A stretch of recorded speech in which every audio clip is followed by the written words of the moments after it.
दोस्तों घणा मित्रों कॉमेंट आई है कि एमनी दवा चालू है अने तमाम कुदरती उपचारों चालू है, तेम छतां एमनुं शुगर ओछुं थतुं नथी अने ए लोको निराश अने नासीपास थई गया छे। आजना विडियो में हूँ तमने आपणा शरीर में शुगर केम वधी जाय छे, घणीवार आपणे खांड न खाईए तो पण शुगर वधी जाय, एवुं केम थाय छे अने आ शुगर ने कंट्रोल में करवा माटे एवा हूँ 3 तमने कुदरती उपचारों बतावीश। आ कुदरती खोराको असरकारक रीते केवी रीते लेवा ए हूँ तमने आजे एनी ट्रिक्स आपवानो छुं। तो क्यांय जशो नहीं, मारी पासे ज रहेजो। हूँ छुं दीप्तेश अने तमे जोवानुं शरू करी दीधुं छे हेल्थ केम्पस। मने संपूर्ण विश्वास है कि हराओ डायबिटीज मिशन आ विडियो ने जोईने तमे डायबिटीज ने आयोजनबद्ध रीते हरावी शकशो। दोस्तों तमे डायबिटीज ने जाण्या वगर हरावी नहीं शको। जो डायबिटीज ने हरावવું હોય तो तमारे डायबिटीज ने जाणवो पड़शे, ओळखवो पड़शे। दोस्तों आपणे जे कंई पण वस्तु खाईए छीए एनी अंदરના 3 घटको होय छे, प्रोटीन होय, फेट होय अने कार्बोहाइड्रेट्स होय। આપણું પાચન તંત્ર આ જે કાર્બોહાઈડ્રેટ્સ છે એનું રૂપાંતર ગ્લુકોઝમાં કરે છે। આ ગ્લુકોઝ એટલે આપણે બ્લડમાં જે શુગર લેવલ કહીએ છીએ એ જ। એટલે થાય છે એવું કે તમે ખાંડ ન ખાધી હોય તો પણ તમારું શુગર લેવલ કાર્બોહાઈડ્રેટ્સના પાચન દ્વારા વધી શકે છે અને તમારું શુગર લેવલ એકદમ હાઈ થઈ શકે છે। દોસ્તો તમે જરાય ગભરાશો નહીં, કુદરતે આપણને આ શુગરને નાથવા માટે 2 ગ્રંથિઓ આપેલી છે। आ ग्रंथि है पहली पेनक्रियाज और बीजी ग्रंथि है लीवर। दोस्तों पेनक्रियाज एटले के स्वादुपिंड नामनी ग्रंथि एवी रीते काम करे छे कि ज्यारे पण आपणा लोहीमां शुगरनुं लेवल आवे त्यारे एने एक संदेशो जाय। आ संदेशा प्रमाणे जेटलुं वधारे शुगर एने खबर पड़े एटलुं ज वधारे इन्स्युलिन आ पेनक्रियाज रिलीज करे। आ इन्स्युलिननुं काम छे आपणा कोष जोड़े जईने शुगर माटेना दरवाजा ने खोली आपवो। ज्यारे शुगरनो दरवाजो खुली जाए त्यारे शुगर आपणा कोषमां जाए अने आपणा सारा सारा कामों माटे उपयोगमां आवे। आपणे दौड़ीए, चालीए, हसीए, बोलीए, आपणा शरीરના आंतरिक कार्यों आ बधा माटे ऊर्जानी जरूर पड़े। आ ऊर्जा पहोंचाडવાનું काम इन्स्युलिन करे छे। परंतु खूब वधारे समय सुधी तमे नानी उंमરના हो त्यारथी ज जो तमे खूब वधारे शुगर, मैदो, कार्बोहाइड्रेट्स वाला पदार्थों वधारे खाओ तो शू थाय, तमारा शरीरनी अंदर कायमी शुगर लेवलनुं खूब वधारे प्रमाण होय। आ अतिशय शुगर लेवल ने कंट्रोल में करवा माटे अतिशय इन्स्युलिननुं उत्पादन थाय। आ अतिशय इन्स्युलिन तमारा कोषोना जे पेला दरवाजा छे एने इन्स्युलिन प्रत्ये असंवेदनशील बनावी दे छे। कोषोना दरवाजा हवे इन्स्युलिन ने ओळखी नथी शकता अने एना कारणे कोष दरवाजो न खोले अने शुगर कोषमां ना जाए एटले तमारा ब्लडमां ज रहे अने ब्लडमां रहे एटले तमारुं ब्लड शुगरनुं लेवल वधी जाए। दोस्तों आ कोषना दरवाजा इन्स्युलिन ने न ओळखी शके आ जे परिस्थिति ऊभी थई छे एने कहेवाय छे इन्स्युलिन रेजिस्टन्स। बीजी बाजू लीवर पोतानुं अलग ज काम करीने शुगर मैनेजमेंट करवानो प्रयत्न करतुं होय छे। अरे लीवर ने खबर पड़े कि ब्लडनी अंदर इन्स्युलिन खूब है त्यारे समझी जाए छे कि शुगर पण खूब हशे। इन्स्युलिन द्वारा मळता आ संदेशा ने ओळखीने तमारुं लीवर वधाराना शुगर ने लीवर में संग्रह करवानुं काम करे छे। आ शुगर ओछी जग्या में वधारे समय एना माटे शुगरनुं रूपांतर ग्लायकोजन में थाय छे। आ रीते आपणुं लीवर एक कमांड सेंटर के एक शुगर बैंक तरीकेनुं महत्वपूर्ण काम करे छे। हवे तमने थशे के लीवरनी बेंकमां आपणुं शुगर जमा थई गयुं, परंतु हवे एनुं शुं थतुं हशे? शुं शुगर त्यां जमा ने जमा थतुं रहे तो पछी लीवरनुं शुं थाय? तो दोस्तों लीवरनी एक मिकेनिजम होय छे। ज्यारे पण तमे उपवास करो के रात्रे तमे ज्यारे सूई जाओ त्यारे खूब लांबा समय सुधी तमे जमता नथी, त्यारे तमारा शुगर लेवलनुं मैनेजमेंट लीवर करे छे। जो लीवर काम न करे तो तमारुं शुगर एटलुं ओछुं थई जाय के तमे बेभान थई शको छो। तमने इमरजन्सी न आवे, तमे बेभान ना थाओ, रात्रे ऊंघता होय तो पण तमारुं मगज, हृदय आ बधा काम करी शके एना माटे लीवर ज्यारे पण जरूर पड़े त्यारे शुगर छोड़े छे, एटले के ग्लूकोज छोड़े छे अने आ ग्लूकोज तमने एनर्जी आपे छे। दोस्तों ज्यारे कोई बीमार पड़ी जाए अने खाई ना सके અથવા તો આપણે જેમ કોઈ સિરિયલ કે પિક્ચરોમાં જોતા હોઈએ છીએ કે કોઈ એક જંગલમાં ફસાઈ જાય કે એક રૂમમાં બંધ થઈ જાય અને સતત અઠવાડિયું 15 દિવસ સુધી એને જમવાનું ના મળે, આવી ઇમરજન્સીની સ્થિતિમાં લીવર એક મહત્વનું કામ કરીને તમારા શરીરના સ્નાયુઓમાં સંગ્રહિત પ્રોટીન અને ચરબીને વિભાજન કરીને એનું રૂપાંતર ગ્લુકોઝમાં કરે છે.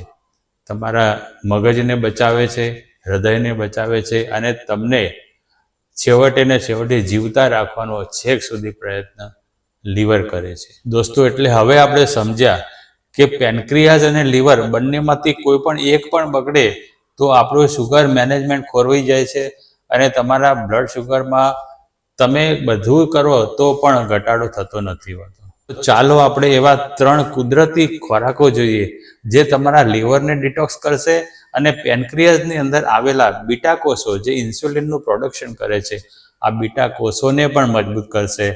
સાથે સાથે તમારા પાચન તંત્રની અંદર શુગરનું શોષણ ઓછું થાય એ પણ કામ કરશે. જી હા દોસ્તો, આ 3 ખોરાકો છે. દોસ્તો, હજુ આગળ મહત્વની જાણકારી બાકી છે, પરંતુ એ પહેલાં એક ખાસ વાત યાદ દેવડાવી દઉં. જો તમે ચેનલ ઉપર નવા હો તો આવી જ ઉપયોગી માહિતી માટે ચેનલને અત્યારે જ સબસ્ક્રાઈબ કરી નાખો. આ વિડીયોને એક હાઈપ કરજો, લાઈક કરજો અને એક સરસ મજાની કોમેન્ટ કરજો. અને હા, તમારા મિત્રોમાં શેર કરવાનું ભૂલાય નહીં. મેથી, કારેલા અને જાંબુ. દોસ્તો, મેથી, કારેલા અને જાંબુ ત્રણેયનું મિકેનિઝમ થોડું અલગ છે. ચાલો સમજીએ કે આ ત્રણેય વસ્તુઓ કેવી રીતે કામ કરે છે અને એનો સચોટ ઉપયોગ, એ ત્રણેયનો સાથે ઉપયોગ કેવી રીતે કરવો જોઈએ. દોસ્તો, કારેલામાં પોલીપેપ્ટાઇડ પી અને ચેરેન્ટાઇન જેવા તત્વો હોય છે. આ તત્વો 4 પ્રકારના કામ કરે છે. સૌથી પહેલાં તો તમારા પેનક્રિયાઝને સક્રિય કરીને ઇન્સ્યુલિનનું સેક્રેશન વધારે છે. બીજું મહત્વપૂર્ણ કાર્ય તમારા પાચન તંત્રની અંદર શુગરનું શોષણ ઓછું કરે છે.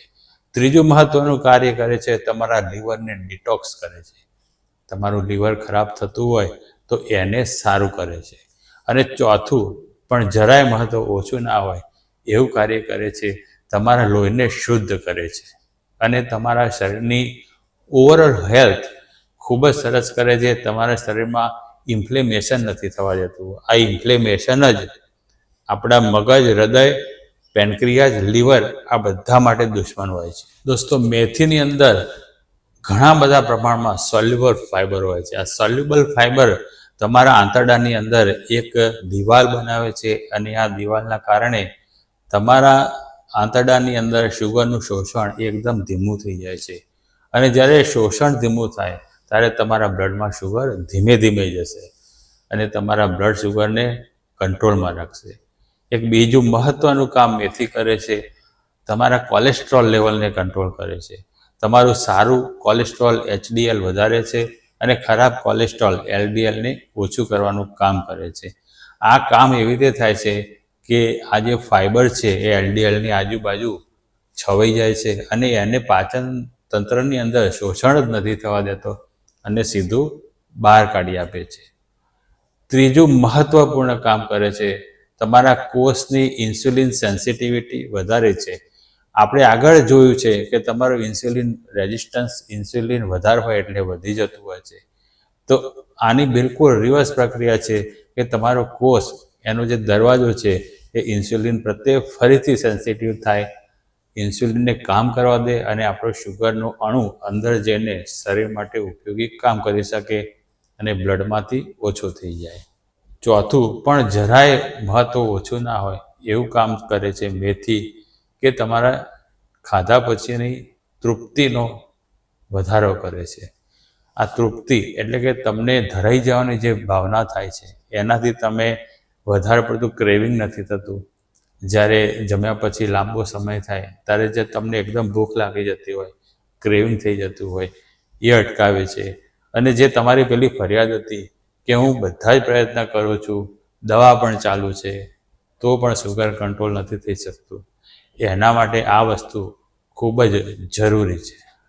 દોસ્તો, આપણે આગળ જોયું કે કાર્બોહાઈડ્રેટ્સનું પાચન થાય ત્યારે ગ્લુકોઝ છૂટો પડે છે. એની અંદર એક સ્ટેજ આવે છે, સૌથી પહેલાં ગ્લુકોઝની પહેલાં સ્ટાર્ચ બને છે. જ્યારે આપણે જાંબુ ખાઈએ છીએ ત્યારે આ સ્ટાર્ચમાંથી ગ્લુકોઝનું રૂપાંતરની વચ્ચે એક દિવાલનું કામ કરે છે અને સ્ટાર્ચને ગ્લુકોઝમાં જલ્દી રૂપાંતરિત નથી થવા દેતું. આ રીતે જાંબુ તમારા બ્લડની અંદર શુગરને ધીમે રિલીઝ કરાવીને બ્લડ શુગર કંટ્રોલનું કામ કરે છે. બીજો એક મહત્વનો ગુણધર્મ જાંબુમાં છે કે જાંબુ તમારા તમામ અંગોનું રક્ષણ કરે છે અને તમને બીમારીથી રોગ પ્રતિકારક શક્તિ વધારીને પણ બચાવે છે. ડાયાબિટીસની આ બધી સાઈડ અસરો હોય છે એ તમામ સાઈડ અસરોને જાંબુ કંટ્રોલમાં કરતું હોય છે. ત્રીજું પણ મહત્વનું કામ જાંબુ કરે છે, તમારા પેનક્રિયાસની અંદર આવેલા બીટા સેલ્સનું રક્ષણ કરે છે. જો એ વીક પડી ગયા હોય તો એને ફરીથી પાછા સ્ટ્રોંગ કરે છે અને બીટા સેલ્સ જ્યારે સ્ટ્રોંગ થાય ત્યારે તમારું ઇન્સ્યુલિનનું સેક્રેશન ખૂબ સારું થઈ જાય અને તમારું શુગર કંટ્રોલ આપોઆપ થઈ જાય છે. ચોથું કામ એવું કરે છે, તમને વારંવાર પેશાબ જવું પડતું હોય આ આખો ક્રમ છે એને અટકાવે છે. ત્રણેયના એક સાથે મહત્વના ગુણો જોઈએ તો કારેલા તમારા શરીરની અંદર શુગરનું પ્રમાણ ઘટાડે છે. જાંબુ તમારા પેનક્રિયાસને સક્રિય કરીને ઇન્સ્યુલિનનું પ્રોડક્શન વધારીને બ્લડ શુગર કંટ્રોલ કરે છે. અને મેથી શુગરનું શોષણ તમારા પાચન તંત્રમાં જ અટકાવીને શુગર કંટ્રોલનું મહત્વપૂર્ણ કાર્ય કરે છે. તો આ ત્રિપુટી છે, આ ત્રિદેવ છે, એને એક સાથે તમે જો ઉપયોગ કરો તો ખૂબ જ અસરકારક ઉપયોગ તમે કરી શકવાના છો. તો ચાલો જોઈએ કે સેફટી સાથે, સાવધાની સાથે અસરકારક ઉપયોગ આ ત્રણનો આપણે કેવી રીતે કરી શકીએ. દોસ્તો, મેથી, કારેલા અને જાંબુ સારા છે એમ કરીને ઘણા લોકો એવી ભૂલ કરે કે એને ત્રણને સાથે લે છે. આ ત્રણને જો તમે સાથે લો અને એ વખતે એમનું પ્રમાણ ન જળવાય તો તમને હાઇપોગ્લાયસેમિયા એટલે કે બ્લડ શુગરનું લેવલ એકદમ ઓછું થઈને તમે બેભાન થઈ જાઓ એવી પરિસ્થિતિ ઊભી થઈ શકે છે. તો ચાલો જોઈએ કે આ ત્રણનો ઉપયોગ એક જ સાથે કરવો હોય તો કેવી રીતે કયા ટાઈમે લેવા જોઈએ. તો દોસ્તો, તમારે મેથી લેવાની છે. સવારે ઉઠીને તરત જ રાત્રે મેથીને પલાળી રાખો અને સવારે એને ખૂબ ચાવીને ખાઈ જાઓ. તમારે માત્ર 1 ચમચી મેથી પલાળવાની છે. દોસ્તો, જાંબુ તમારા બ્રેકફાસ્ટના સમયે રાખો. બ્રેકફાસ્ટની સાથે જાંબુ લેવાથી જાંબુનું જે ગળું સુકાઈ જવાનો ગુણધર્મ છે એ પણ ઓછો થઈ જશે અને જાંબુ તમારા બીટા કોષને સક્રિય કરીને તમને લંચ માટે પણ તૈયાર કરી દેશે. તમારા બ્રેકફાસ્ટમાં 5 થી 10 જાંબુનો સમાવેશ કરો. જો તમારી પાસે તાજા ફ્રેશ જાંબુ ન હોય તો તમે બ્રેકફાસ્ટ પછી જાંબુનો જ્યુસ પીવો અથવા તો જાંબુના ઠળિયાનો પાવડર પણ લઈ શકો છો. જાંબુના ઠળિયાનો પાવડર અડધી ચમચી કે 1 ચમચી જ તમારે લેવો જોઈએ. દોસ્તો, તમારે કારેલા લેવા હોય તો ભોજનના લગભગ 20 મિનિટ પહેલાં તમે લઈ લો. તમે તાજા કાપેલા કારેલા ખાઈ શકો છો. તમને એ કડવા લાગે તો તમે કારેલાને સહેજ બાફીને લઈ શકો છો. તમારા ઘરમાં માઇક્રોવેવ હોય તો માઇક્રોવેવ કરીને કારેલાને લઈ શકાય છે. જે દર્શકો પરદેશથી વિડીયો જોતા હોય એમને જો જાંબુ તમને તાજા ન મળે તો જો ફ્રોઝન જાંબુ ઇન્ડિયાથી એક્સપોર્ટ થઈને આવતા હોય તો એ લેજો. એ પણ જો તમને કોઈ સંજોગોમાં ન મળે તો પછી તમે સારી કંપનીનો જાંબુનો જ્યુસ મંગાવી શકો છો કે પછી જાંબુના ઠળિયાનો પાવડરનો ઉપયોગ તમે કરી શકો છો. દોસ્તો, ચાલો જોઈએ કે ત્રણેયના ઉપયોગમાં સાવધાની શું રાખવાની છે. સૌથી પહેલી સાવધાની, મેં તમને જે રીતે કહ્યું છે એ રીતે તમારે ત્રણેય વસ્તુનું એ ટાઈમે જ સેવન કરવાનું છે. બીજી સાવધાની, તમારી દવા પણ જો ચાલતી હોય તો તમને હાઇપોગ્લાયસેમિયા થવાની શક્યતા વધી જાય છે. એટલે તમારા શુગર લેવલનું મોનિટરિંગ કરો અને જો તમને એવું લાગે કે તમારું શુગર ખૂબ ઓછું થઈ રહ્યું છે તો તમે આ વસ્તુમાંથી કોઈ પણ 2 વસ્તુને થોડા સમય માટે બંધ કરી દો. અને સૌથી મહત્ત્વપૂર્ણ સાવચેતી, તમે જ્યારે આ પ્રયોગ શરૂ કરો એ પહેલાં તમારા ડૉક્ટર સાથે કન્સલ્ટ જરૂર કરી લેજો. આજના વિડીયોમાં આટલું જ. તમારો ખૂબ ખૂબ આભાર. જય હિન્દ, જય જય ગરવી ગુજરાત. દોસ્તો, અહીં આપણા એક એવા વિડીયોની લિંક આવી રહી છે જે તમારા માટે ખૂબ ઉપયોગી છે. તો અત્યારે જ ક્લિક કરો અને જોઈ લો.